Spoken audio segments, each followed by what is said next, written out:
The distinguished gentleman from South Carolina is recognized for 5 minutes. Thank you, Mr. Chairman. Thank you for having this hearing today. Thank you to our witnesses for your time. Under federal and state law, asset managers owe fiduciary duties to their clients. What does that mean? Well, it essentially means that they put their clients' interests first. This is a concept that is old as time. It's become increasingly clear, however, that asset managers may have violated that fiduciary duty, based on your findings, to their clients through signing radical ESG pledges.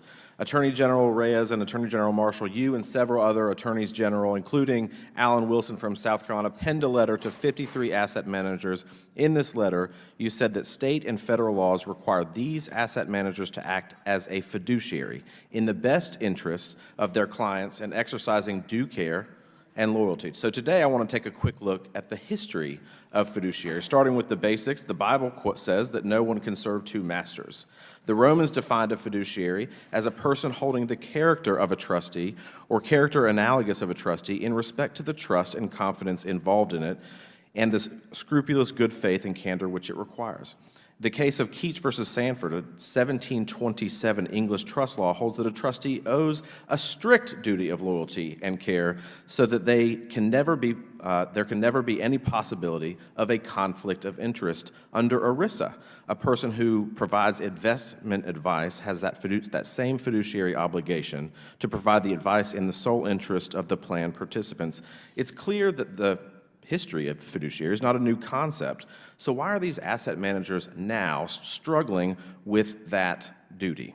When someone invests their money, they have the intention that this money will grow and that they will get a return on that investment. However, these asset managers are throwing money in support of ESG initiatives that are contrary to those who have those holdings. Attorney General Reyes and Attorney General Marshall, will asset managers be forced to choose between their legal duties to achieve financial returns and ESG policy goals, and can you outline that? I think clearly there is a conflict, and one of the things that I would identify previously is the role of pension funds in states, and we've had two of our attorneys general, both in the states of Kentucky and Louisiana, in examining the question of fiduciary duty, have concluded the consideration of ESG factors would in fact violate state law. The laws in Kentucky and Louisiana are very similar to the laws throughout our country, very similar to the way that this body has defined fiduciary under ERISA, and has identified that as the sole interest duty of loyalty. Very specifically, the Michigan Supreme Court many years ago said that a business corporation is organized and carried out primarily for the profit of stockholders. The role of asset managers is to maximize the return on that investment. Again, particularly for the hardworking Americans who have invested their retirement dollars, their concerns principally is what's going to be there when I'm done. It's not necessarily on some of the factors that are subjective within ESG, but instead to those objective factors that qualify to determine what investment should be recognized. Interestingly, my colleague from Illinois referenced glasses and an optometrist that had given him the glass prescription. An optometrist uses devices to objectively determine what your vision is, to be able to make sure that you have the right glasses, that you're not using the wrong ones. ESG criteria very differently are not objective, they're subjective. And one of the reasons why we know that is the rating agencies themselves can't agree on what the factors should be, and they also score individuals quite differently depending on their subjective view of those companies.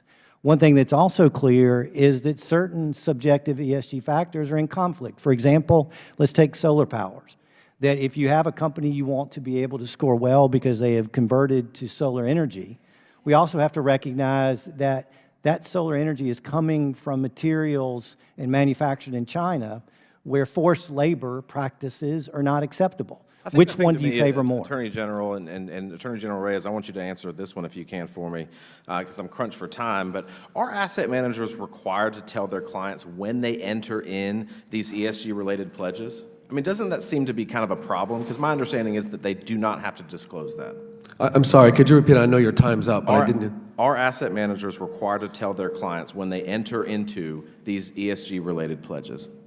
Not currently, and that would be something that the Trump rules that the Department of Labor rule just changed previously required. If it was a tie and it's an intricate answer, but yes, there had to be transparency and disclosure and an explanation. Those rules have now gone away because of the current administration's hostility, again, towards that. So it would be advisable, but there's not a requirement per se. You could read into their fiduciary duty, and I think implicitly there ought to be, but right now there's no statute. Thank you both. Thank you, Mr. Chairman. With that, I yield back.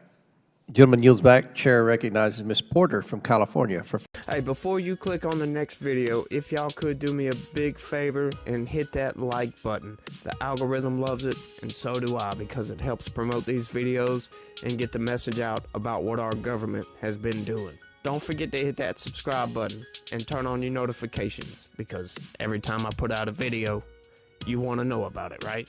Thanks again, and have a good one. See you on the next one. Peace.